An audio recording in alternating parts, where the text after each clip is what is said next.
So Shane, let's look back on Saturday first, and given everything that had happened against Bolton on Tuesday, it was disappointing against Cheltenham to slip back into those old habits again.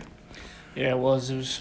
I think the late goal against Bolton probably had more of an effect on us than we expected it to, which I feel like before the game we were all looking forward to this after the kind of strong defensive performance we put on, and we had quite a few chances against Bolton.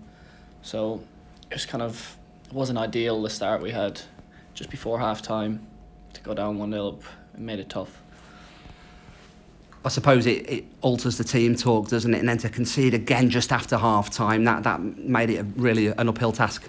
It did, because as you can imagine, the second half objective was to get after them and put them on the back foot, and as you say, it was 2 minutes after kick off we get on 2-0, and it just kind of knocked the stuffing out of you again. But I feel like we grew back into the game. Obviously got the goal, and there was a couple of other half chances, maybe even better than half chances between that we could have taken. It might have changed the game. It's those defensive lapses though, isn't it? We thought we'd seen the back of them, but the bottom line is we are conceding too many goals, and that's what's got to change between now and the end of the season. 100%, I think we all know that, and we are working hard to do it. So I'm hoping it can start from tomorrow night, because it really has to. We have to be better at the back, be solid, and then kind of see out games when we need to. It's all bunching up at the bottom of League One, isn't it? 4 clubs separated by just a single point, so any good result in the next couple of games, hopefully tomorrow night of course, could see us out of that bottom 4, but it's going to be tight between now and the end of the season. It's going to be extremely tight, and it's going to take more than one result obviously, but if we can get that one, gain a bit of momentum. As you see, it is so tight that it's nowhere near over yet, and it's going to be a lot of twists and turns before the end of the season. I know there's only 9 games, but anything can happen in those, so we're just hoping to just kick-start now, get a good run of form going, strong finish to the year.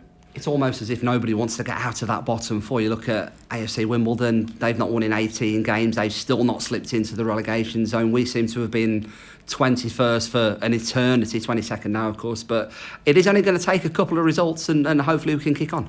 It is frustrating being just there for so long now. It's also in a way encouraging that we haven't played anywhere near our potential and haven't picked up the results, and we're still there, and there's still not a lot between teams. So that's also encouraging in a way that we know we can still get out of it.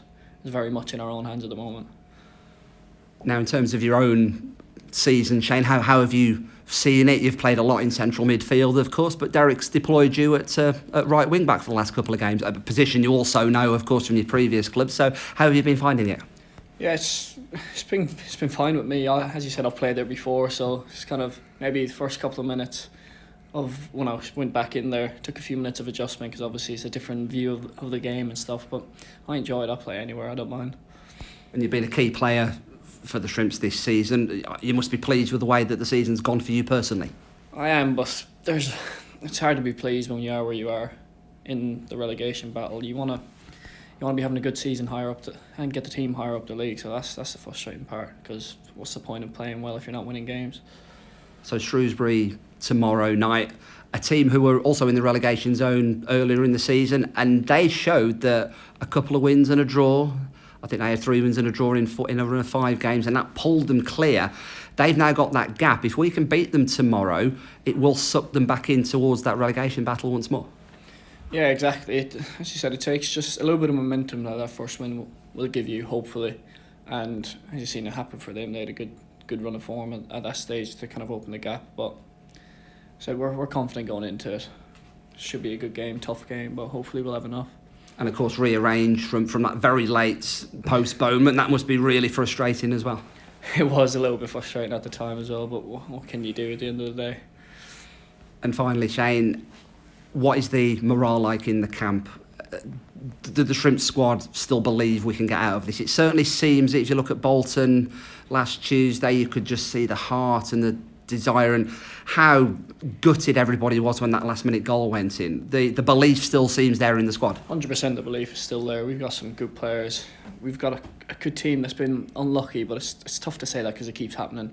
Something has to change, but there's definitely a belief in there. And as you said, when you look at the table, there's not much in it, so 100% we're still up for it and ready to go at it. And at the end of April, we can't be saying oh, what if this had happened? What if we'd done this? What if that? Like you say, it's still in our own hands, and we're going to do all we can to get out of this. 100%. It's goal time now for these last 9 games. Try and get as many points together as we can. McLoughlin.com